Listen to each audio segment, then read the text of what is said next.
तो भारत का भूगोल पढ़ते समय हम सबसे पहला जो टॉपिक पढ़ते हैं वो होता है भारत का परिचय, अवस्थिति एवं विस्तार।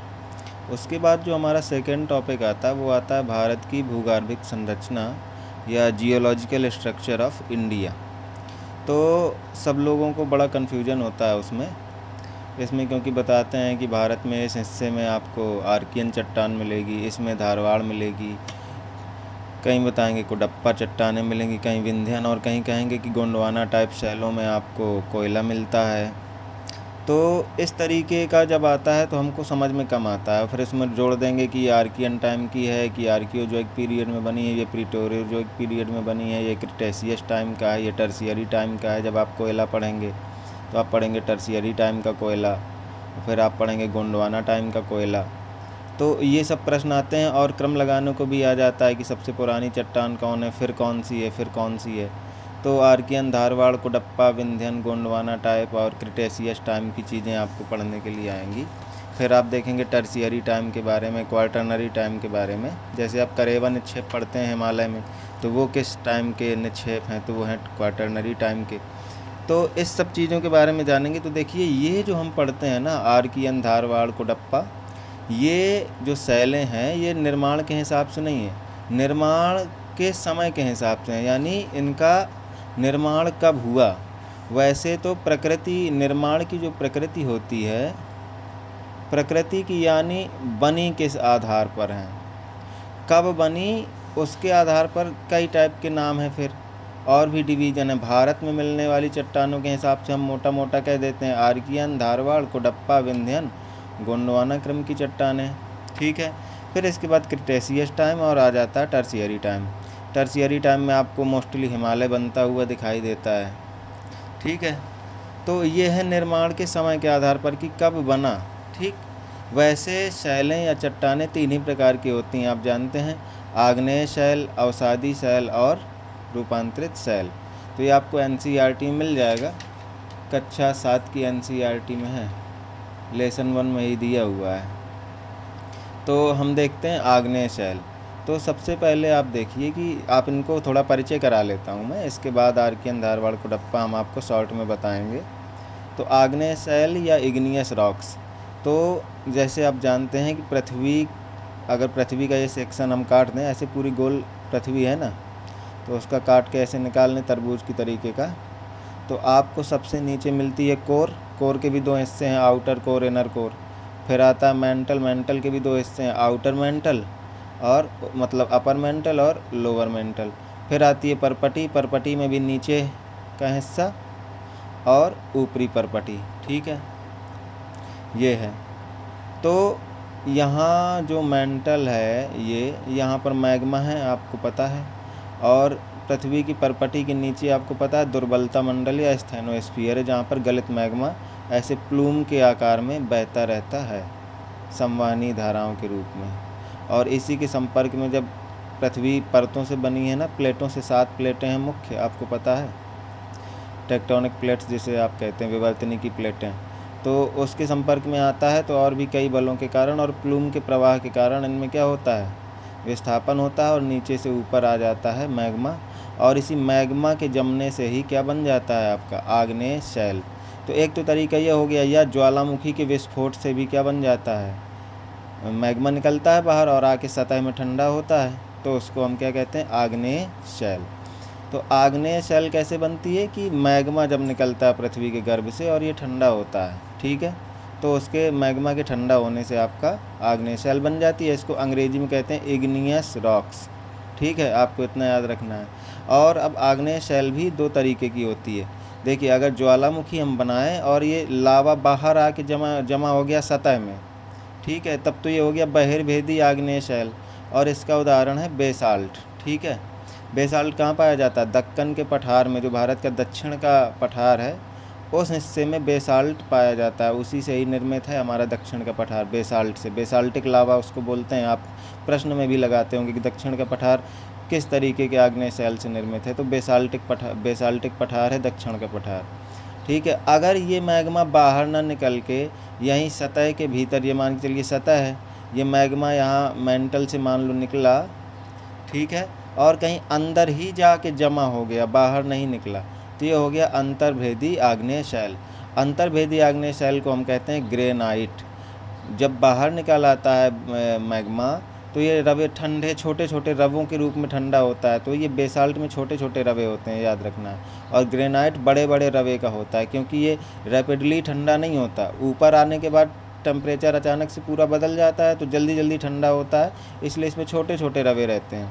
और अंदर जब पृथ्वी के अंदर ही रहता है, तो इसमें बड़े बड़े रवों के रूप में ये ठंडा होता है। तो ग्रेनाइट जो है वो बड़ा रवेदार है, और बेसाल्ट जो बहिर्भेदी है वो छोटे रवों का है।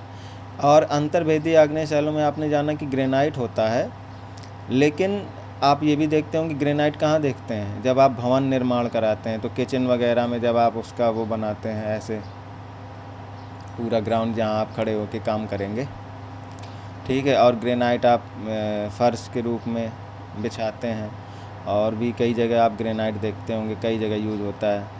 भवन निर्माण में ऐसे यूज़ होता है, बाकी अगर आउटर लेयर भी ग्रेनाइट की चिपका दी जाती है कई जगह, ठीक। तो ये हो गया आपका आग्नेय शैल। और आग्नेय शैल में आपको पता है कि अवसाद नहीं मिलेंगे, ठीक है।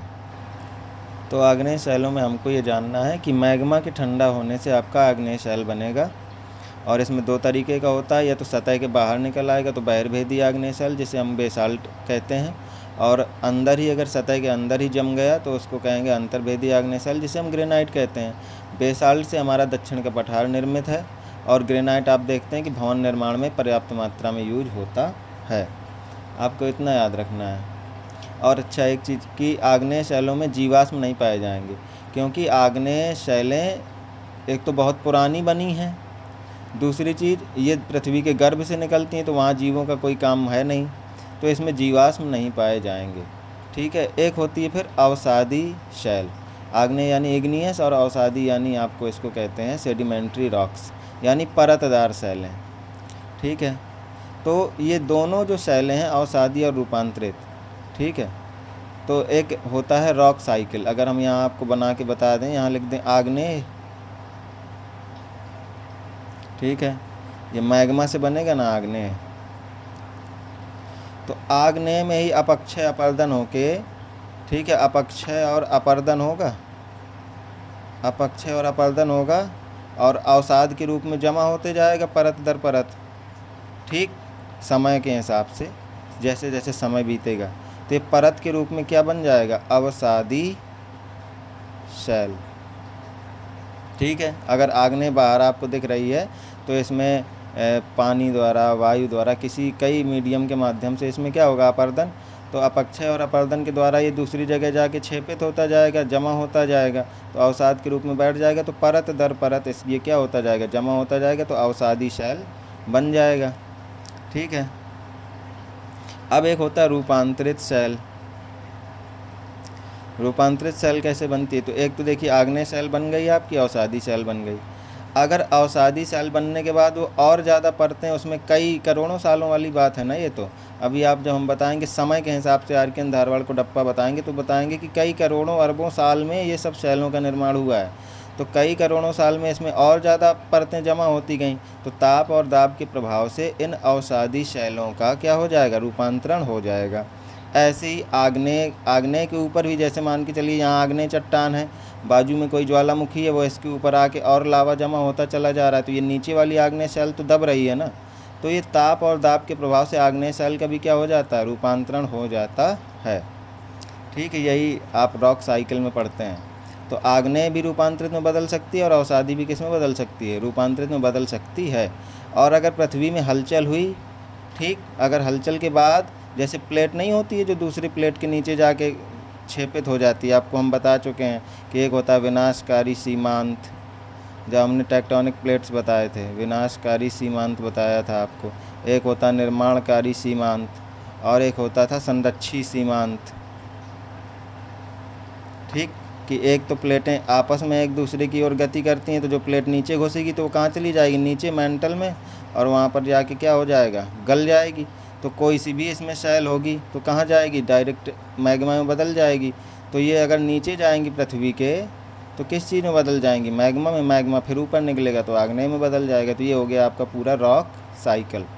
ये आपको याद रखना है। वो कोई सी भी सेल होगी, चाहे आग्नेय या अवसादी या रूपांतरित, अगर वो एक दूसरी प्लेट से टकरा करके नीचे चली गई दुर्बलता मंडल वाले एरिया में, तो ये तो गल जाएगी ना। गल जाएगी तो कोई सी भी सेल है वो किस में बदल गई? मैग्मा में। मैग्मा से आग्नेय बना, आग्नेय से अवसादी बनता है, और आग्नेय और अवसादी में ही क्या हो जाएगा? नीचे दब जाएंगे, तो ताप और दाब के प्रभाव से रूपांतरण हो जाएगा। तो परतदार सेलों में हम देख रहे थे, जब अवसाद परत दर परत जमा होता जाएगा तो परतदार सेलों का निर्माण हो जाएगा, सेडिमेंट्री रॉक्स का निर्माण हो जाएगा। इसमें उदाहरण कौन कौन से आप सुनते हैं? चूना पत्थर, चूना पत्थर, बलुआ पत्थर, बलुआ पत्थर, खड़िया चौक, खड़िया चौक, ये सब आप पढ़ते हैं ना। चिकनी मिट्टी भी होती है, डोलोमाइट, डोलोमाइट भी है। ठीक। अच्छा, आग्नेय सेल में क्या होता है? बेसाल्ट, ग्रेनाइट, गैब्रो, ये इसके उदाहरण अगर पूछ दे कि बेसाल्ट क्या है तो आप बताएंगे आग्नेय सेल। ग्रेनाइट क्या है? आग्नेय सेल। दक्षिण का पठार किस प्रकार की सेल से बना है? तो भी आप बताएंगे बेसाल्टिक सेल से।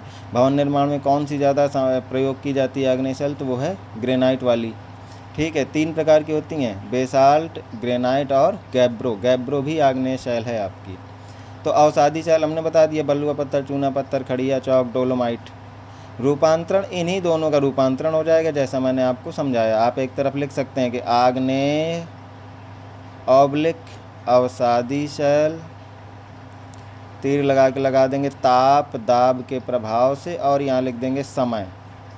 ठीक है, तो इन तीनों चीज़ों की उपस्थिति में किस चीज़ में बदल जाएगी? रूपांतरित चट्टानों में ये दोनों बदल सकती हैं।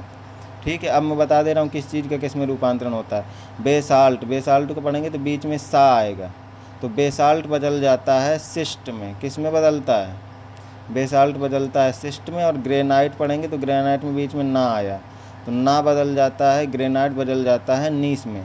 तो अगर आग्नेय सेलों का रूपांतरण पढ़ें तो बेसाल्ट बदलेगा सिस्ट में और ग्रेनाइट बदलेगा नीस में। अब यहाँ हम अवसादी सेलों का भी रूपांतरण पढ़ लेते हैं। चूना पत्थर सफ़ेद होता है ना, इससे रूपांतरण होकर बनता है संगमरमर। क्या बनता है? यहाँ लिख दे रहे हैं इनका रूपांतरण, चाहे यहाँ हम इससे बता दे रहे हैं। 1 मिनट रुकिए, ये देखिए अवसादी सेलों का अगर रूपांतरण होगा, ये NCERT कक्षा 7 का है। अवसादी सेलों का अगर रूपांतरण होगा तो चूना पत्थर जाएगा संगमरमर में बन जाएगा, चौक यानी खड़िया भी संगमरमर, ये वाइट ही होती है, डोलोमाइट भी संगमरमर में। चूना पत्थर, चौक, डोलोमाइट, तीनों अवसादी सेलों का जो रूपांतरण है वो हो जाएगा आपका संगमरमर में। बलुआ पत्थर लाल टाइप का होता है, ये बदलेगा चमकीले पत्थर क्वार्ट्जाइट के रूप में। आपको पता है केमिस्ट्री में भी आप क्वार्ट्ज पढ़ते होंगे जब आप किसी चीज़ के शोधन की बात करते हैं। चिकनी मिट्टी बदल जाती है स्लेट में। तो ये आपका अवसादी हो गया, आग्नेय हो गया और रूपांतरित सेलें हो गई। तीनों हमने आपको ये बता दें कि निर्माण की प्रकृति के आधार पे है कि बने कैसे। ठीक है, अब आपको ये बताते हैं कि कौन से टाइम में किस सेल का निर्माण हुआ, और उस समय के हिसाब से ही उसको हम नाम देते हैं आर्कियन, धारवाड़, कोडप्पा, विंध्यन, गोंडवाना। देखिए, तो सबसे पहले आज से लगभग, जब देखिए पृथ्वी बनी और पृथ्वी रक्त तप्त आग, पृथ्वी की आयु आप पढ़ते होंगे 4.5 या 6 अरब साल पुरानी है पृथ्वी। उसके बाद 1 अरब साल या 50 करोड़ साल के बाद लगभग धरती शीतल होना प्रारंभ हुई, ठंडी होना प्रारंभ हुई। तो ऊपर की जो परत, ये पूरा गोला था ना भाई आग का, तो सबसे पहले बाहरी परत ठंडी होगी। ओपले जानते हैं, ओपले या कंडे? तो जब वो पूरा जल जाता है तो बाहर की ही परत उसकी क्या होती है? सबसे पहले ठंडी होना प्रारंभ होती है।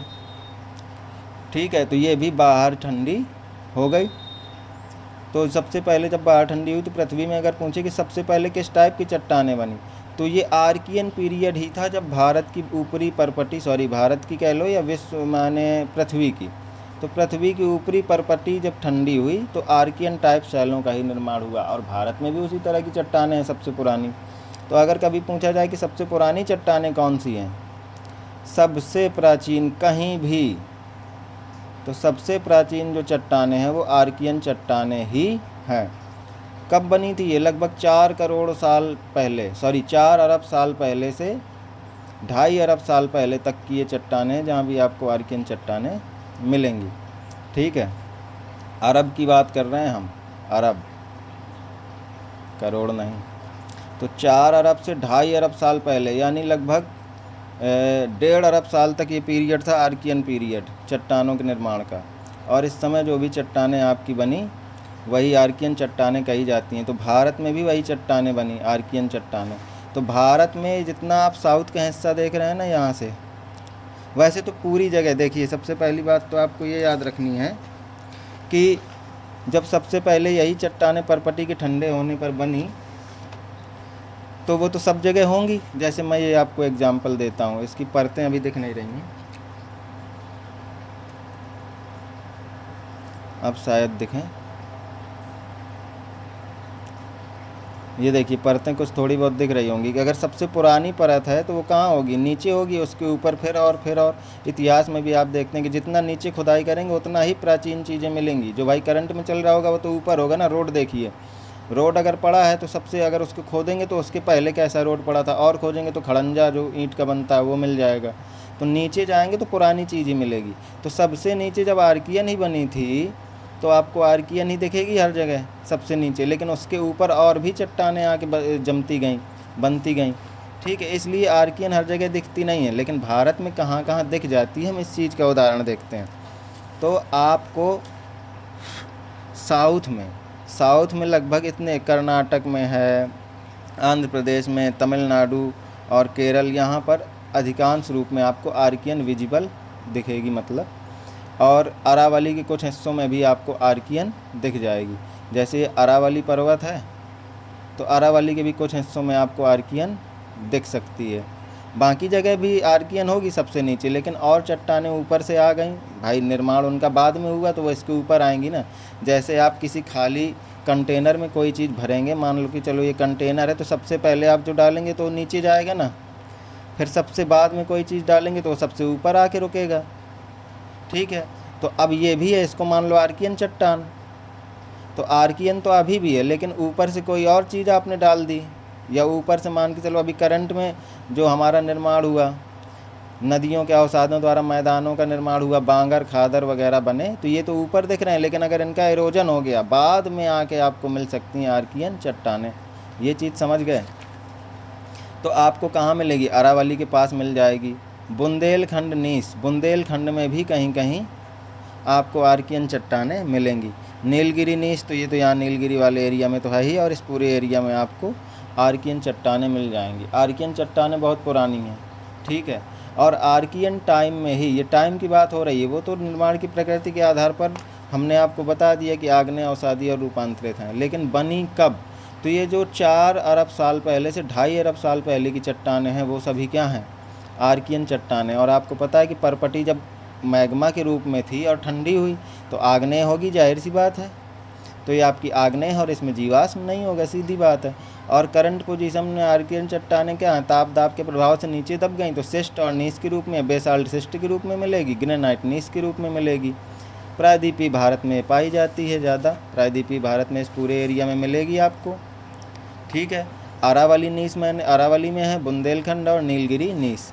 तो अरावली, बुंदेलखंड और नीलगिरी नीस आपको मैंने बता दिया। तो अगर सबसे पहले पुरानी पूछी जाए तो आर्कियन चट्टानें, ठीक है। अगर उस हिसाब से कंटेनर के हिसाब से लिखें तो सबसे पहले बनी आपकी आर्कियन चट्टानें, आर्कियन, उसके बाद बनी, अच्छा ये जो आर्कियन और उसके बाद आपकी बनती हैं धारवाड़ चट्टानें, धारवाड़ चट्टानें, ठीक है। और इन दोनों का पीरियड क्या है, देखो है दोनों का पीरियड इनका है आर्कियोजोइक पीरियड, आर्कियोजोइक, ये यहाँ लिखा है। तो पहले तो आर्कियन बनी, बाद में धारवाड़ बनी, लेकिन ये है टाइम एक ही समय का, यानी कि कुछ 1,50,000 साल पीछे हो गया होगा, 1-2 करोड़ साल, सॉरी। तो ऐसा हो गया। तो यहाँ देखते हैं, तो आर्कियन आर्कियोजोइक टाइम में बना और धारवाड़ भी, लेकिन आर्कियन कुछ पहले बन गया। ये मान के चलो 4 अरब से 2.5 अरब साल पहले तक आर्कियन बन रहा था, साल पहले तक। तो इसको आप लिख लीजिए कि ये पहले बन गया, 4 अरब साल पहले के आसपास आर्कियन, 2.5 अरब के आसपास धारवाड़ चट्टानें बन गई साल पहले के आसपास, ठीक है। तो हैं ये दोनों का पीरियड एक ही है, जिसको हम कहते हैं आर्कियोजोइक पीरियड, ठीक है। इसके बाद आता है प्री कैम्ब्रियन महाकल्प, जैसे हम पुराण हिंदी में कह देते हैं पुराण महाकल्प। पुराण महाकल्प में, अच्छा पहले आर्कियन में एक चीज़ और देख लीजिए कि ये इस रूप में मिलती है और ये बहुत ही कठोर चट्टानें हैं, अत्यंत कठोर चट्टानें हैं। ठीक है, इनमें भी खनिज वगैरह मिलते होंगे लेकिन इसका निष्कर्षण नहीं होता, इसलिए इनका नाम नहीं सुनते हैं आप। सबसे नीचे भी हैं तो ये खनिज की दृष्टि से महत्वपूर्ण उतनी नहीं है। सबसे ज़्यादा खनिज की दृष्टि से हम जो सेकंड नंबर पर पढ़ते हैं धारवाड़। ठीक है, तो हमने दूसरे नंबर पे कंटेनर में डाला धारवाड़। ठीक है, तो धारवाड़ को पढ़ते हैं। धारवाड़ आपको कर्नाटक में एक ज़िला है धारवाड़, जिसके नाम पे इन चट्टानों का नाम दिया गया है धारवाड़ चट्टानें। धारवाड़ चट्टानें आर्थिक और खनिज की दृष्टि से सर्वाधिक महत्वपूर्ण है। कहाँ मिलेंगी, ये देखिए, ये जो एरिया है ये सब धारवाड़ चट्टानों का एरिया है। यहीं कहीं कहीं आपको आर्कियन चट्टानें भी मिल जाएंगी। और धारवाड़ चट्टानें आपको कहाँ मिल जाएंगी, छोटा नागपुर का पठार, जो कि आपका झारखंड, उड़ीसा, छत्तीसगढ़, कुछ पश्चिम बंगाल में है, यहाँ भी आपको मिलेंगी धारवाड़ चट्टानें। कुछ धारवाड़ का हिस्सा आपको यहाँ भी मिल जाएगा, अरावली के क्षेत्र में भी, लेकिन मुख्यतः ये कर्नाटक की चट्टानों को ही, कर्नाटक के ज़िले में खोजी गई थी धारवाड़ में सबसे पहले, तो इनको हमने कह दिया धारवाड़ चट्टानें। आर्थिक और खनिज की दृष्टि सर्वाधिक महत्वपूर्ण है। यहीं आप कर्नाटक में जब आप कोलार और हट्टी की खाने पढ़ते हैं ना, यहाँ पर कोलार हट्टी की खाने हैं, यहाँ सोना मिलता है। जब आप चिकमंगलुरु, चित्रदुर्ग, शिमोगा वगैरह पढ़ते हैं तो यहाँ लोहा मिलता है, अभी खनिज वाले हम बताएंगे। और झारखंड, उड़ीसा में भी आपको लोहा और मैग्नीज, यहाँ पर पूरे में लोहा और मैग्नीज मिलता है, यहाँ भी लोहा और मैग्नीज मिलता है। ठीक है, तो ये सब किस टाइप की चट्टानों में मिल रहा है, ये धारवाड़ क्रम की चट्टानों में। तो सबसे पुरानी है आर्कियन, दूसरे नंबर की हैं धारवाड़ चट्टानें, हमने आपको सब बता दिया ये। फिर कोडप्पा, आंध्र प्रदेश का ज़िला है कोडप्पा, उसके नाम पे इनका नाम रखा गया कोडप्पा चट्टानें। ठीक है, जब आप कोबर का भूसन्नति सिद्धांत पढ़ते हैं तो वो कहते हैं कि एक खाली संकरी पट्टी होती है जिसमें अवसाद जमा होते हैं, जिसे भूसन्नति कहते हैं। जब उसमें वलन होता है तो पर्वतों का निर्माण होता है। तो पूर्वी घाट पर्वत का निर्माण हुआ कोडप्पा भूसन्नति के वलन से। तो ये कोडप्पा टाइम की चट्टानें हैं, इसलिए इनको कोडप्पा चट्टानें कहते हैं। इसमें भी आपको कई टाइप के खनिज धात्विक मिल जाते हैं, और यहाँ से भी संगमरमर और वगैरह वगैरह चीज़ें निकलती हैं, बलुआ पत्थर जो भी है। ठीक है, लेकिन उतना फेमस नहीं है। इसके बाद विंध्यन यहाँ भूसन्नति थी, विंध्यन भूसन्नति, तो जिसमें अवसादों के वलन से एक पर्वत बना, बाद में इसी में भ्रंशन हुआ। ठीक है, तो इसी से ब्लॉक पर्वत बने दो, ऊपर विंध्याचल, नीचे सतपुड़ा। तो अगर सबसे पहले पूछे कि सबसे पुराना कौन सा एरिया निर्माण हुआ, तो ये दक्कन का पठार, नीलगिरी वाला, और ये अरावली। तो देखिए, पर्वत अलग चीज़ हो जाती है। अगर पर्वतों में पूछें चट्टानें सबसे पुरानी कौन सी हैं, आर्कियन चट्टानें। अगर आपसे चट्टानों में पूछा जाए तो सबसे जो पुरानी चट्टानें हैं वो है आर्कियन चट्टानें। और अगर पर्वत पूछा जाए तो चट्टानें पूछी जाए तो आर्कियन है, और पर्वत पूछा जाए तो अरावली है। ठीक है, अरावली में आर्कियन चट्टानें पाई जाती हैं। ठीक है, आपको ये याद रखना है। ठीक है, चलिए, तो कोडप्पा हो गया। विंध्यन आपको पता है कि इसमें फिर ब्लॉक पर्वत बन गया और उसमें भ्रंश हो गया, तो इसी को विंध्य और सतपुड़ा के रूप में बन गया। फिर आपका आता है गोंडवाना चट्टानें। तो गोंडवाना चट्टानें आपको मैक्सिमम नदी घाटियों में दिखती हैं। कहाँ दिखती हैं, नदी घाटियों में दिखती हैं, जहाँ पर आपको बिटुमिनस टाइप कोयला मिलता है। क्या मिलता है, बिटुमिनस टाइप कोयला। आप इनकी एज देख लीजिए। तो ये जितनी कोडप्पा और विंध्यन है, ये सब आप मान के चलिए कि ये कितने साल पुरानी है, 2.5 अरब साल पुरानी है ये सब। और कोडप्पा उसके बाद की है। ठीक, ये आ गई कोडप्पा। तो आर्कियन धारवाड़ में थोड़ा बहुत 19-20 का फ़र्क है टाइम में, थोड़ा पहले आर्कियन बनी, उसके बाद धारवाड़। दोनों जो पुरानी है लगभग 4 अरब से 2.5 अरब, इसको मान के चलिए कि 4 अरब के आसपास, इसको मान के चलिए 3, 3.5, 2.5 अरब के आसपास। उसके बाद 2 अरब साल पहले कोडप्पा को मान लीजिए, उसके कुछ बाद आप विंध्यन को मान लीजिए। वैसे अगर बात करें तो ये आर्कियन और धारवाड़ आर्कियो जो एक टाइम पे बनी, कोडप्पा और विंध्यन प्री कैम्ब्रियन टाइम पे। अच्छा, प्री कैम्ब्रियन और आर्कियन दोनों एरा को मिला के भी हम इसको प्री कैम्ब्रियन एरा या अजैविक काल, यानी आर्कियन, धारवाड़, कोडप्पा, विंध्यन में आपको कोई जीवाश्मों के अवसाद नहीं मिलेंगे।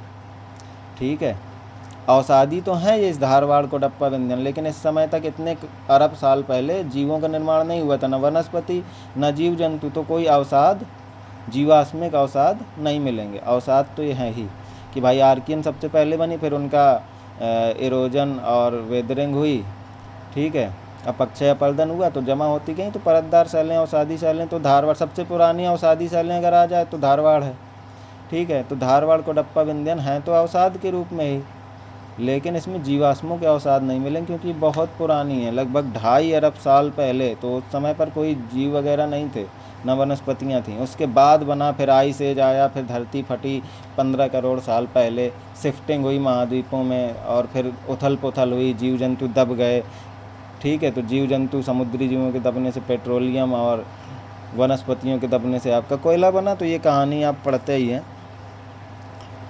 तो आपको हमने बता दिया कि सबसे पुरानी जो चट्टानें हैं आर्कियन है, धारवाड़ है।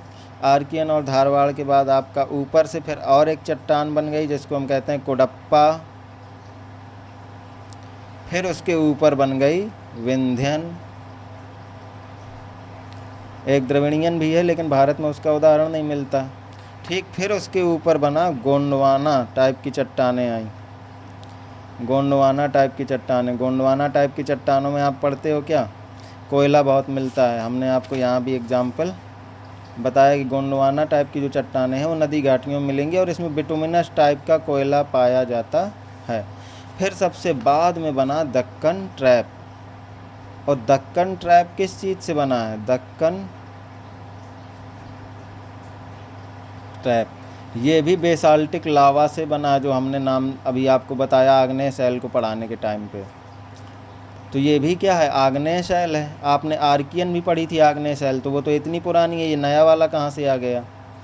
तो ये क्या हुआ कि जब भारत की जो प्लेट तिब्बती प्लेट से टकराई तो यहाँ हिमालय बनना चालू हो गया। 14-15 करोड़ साल पहले की बात चल रही है दक्कन ट्रैप की, ठीक है। दक्कन ट्रैप ये है, देखिए यहाँ पर 14-15 करोड़ साल पहले की बात है। इसी समय पे हिमालय आके टकराया, ट्रांस हिमालय का निर्माण हुआ, और इसी समय पे दक्कन ट्रैप का। तो क्या हुआ क्या, आपको जब ये टकराया तो ऐसे एक क्या हो गया कि दरार पड़ गई या फॉल्ट पड़ गया ऐसे भारत के इस पश्चिमी घाट वाले एरिया साइड से, ठीक है। तो इसी दरार का अनुसरण करते हुए नीचे से मैग्मा निकला और पूरा यहाँ पर ज्वालामुखी क्रिया हुई या दरारी उद्भेदन हुआ, और इस तरीके से यहाँ पर मैग्मा जमता चला गया। तो इसी मैग्मा के जमने से क्या हुआ, दक्कन ट्रैप का निर्माण। दक्कन ट्रैप मतलब एक बार दरारी उद्भेदन हुआ, मैग्मा फैल गया, फिर दोबारा उद्भेदन हुआ, फिर मैग्मा फैल गया, फिर मैग्मा फैल गया। तो ऐसे ट्रैप टाइप के ऐसे सीढ़ी दर सीढ़ी मैग्मा जमा होता गया, इसलिए इसको हम कहते हैं दक्कन ट्रैप। तो ये भी आग्नेय शैलों से बना है, तो इसमें भी कोई अवसाद नहीं पाए जाएंगे। यही दक्कन ट्रैप कई करोड़ों सालों के अपक्षय अपरदन के बाद आज काली मिट्टी में परिवर्तित हो गया। जब आप गुजरात और महाराष्ट्र में सूती वस्त्र उद्योग के बारे में पढ़ेंगे तो इसको जानेंगे, ठीक है। तो हमने आपको चट्टानों के बारे में बता दिया कि मुख्य जो निर्माण की प्रकृति के आधार पर होती हैं चट्टानें, आग्नेय अवसादी रूपांतरित, और निर्माण के समय के हिसाब से सबसे पुरानी आर्कियन, उसके बाद धारवाड़, उसके बाद कोडप्पा, फिर विंध्यन, फिर गोंडवाना और फिर दक्कन ट्रैप बनता है। कौन किस चीज़ के लिए महत्वपूर्ण है ये भी बता दिया। ये देख लीजिए यहाँ पर थोड़ा सा एक नज़र में कि आर्कियन महाकल्प या एरा, उसके नीचे 2 चीज़ें हैं, आर्कियन और धारवाड़, मैंने आपको बता दिया। और आर्कियन धारवाड़ कहाँ आ जाएंगी, आर्कियन टाइम पे। इसको अगर एरा में कहेंगे तो आर्कियोजोइक एरा। फिर कोडप्पा और विंध्यन आई। ये अगर ऐसे बताते तो समझ में ना आता, इसलिए हमने आर्कियन धारवाड़ कोडप्पा विंध्यन करके। तो आर्कियन धारवाड़ आप कहेंगे आर्कियोजोइक में, कोडप्पा विंध्यन कहेंगे प्रोटीरोजोइक में। उसके बाद द्रवण टाइप की आती हैं जो कैम्ब्रियन टू कार्बोनिफेरस बनी थी। फिर आ जाता है आपका गोंडवाना, फिर आप ट्रियासिक और जुरासिक, वो डायनासोर वाला, फिर क्रेटेशियस। तो आपको गोंडवाना टाइप में याद रखना कि गोंडवाना लगभग 36 करोड़ साल पहले की चट्टानें हैं और जीवाश्म युक्त हैं। इनमें वनस्पतियों के जीवाश्म पाए जाएंगे। यहीं पर आपको बिटुमिनस टाइप कोयला मिलेगा। नदी घाटियों में ज़्यादा गोंडवाना पाया जाता है, ठीक है। जहाँ जो फेमस है आपकी दामोदर घाटी, ये यानी ये छोटा नागपुर पठार वाले एरिया में, यहाँ पर कोयला कितना मिलता है आपको पता है। जब हम खनिजों वाले में बताएंगे तो आपको यहाँ पर कई चीज़ें, कई सारे स्थल सुनने को मिलेंगे कोयले के, ठीक है। कई टाइप का कोयला होता है वो भी बताएंगे। फिर इसके बाद क्रिटेशियस पीरियड आ गया। क्रिटेशियस पीरियड जब टकरा गया भारत, तो यहाँ ट्रांस हिमालय का निर्माण होना चालू हो गया। और नीचे हमने बताया कि दरारी उद्भेदन हुआ लावा का, तो यहीं पर दक्कन ट्रैप का निर्माण हुआ। ठीक बाद में सबसे ज़्यादा अब टर्शियरी टाइम पे हिमालय के अन्य पोर्शन का निर्माण होता है। ठीक क्वाटरनरी टाइम में जब आप पढ़ते हैं कि घाटियों का निर्माण हुआ और कश्मीर में करेवा का निक्षेप का निर्माण हुआ, जहाँ केसर की खेती करते हैं, तो वो चीज़ हो गई। तो ये सब चीज़ें हैं। आपको अच्छा लगे तो लाइक करिएगा, सब्सक्राइब कर दीजिएगा।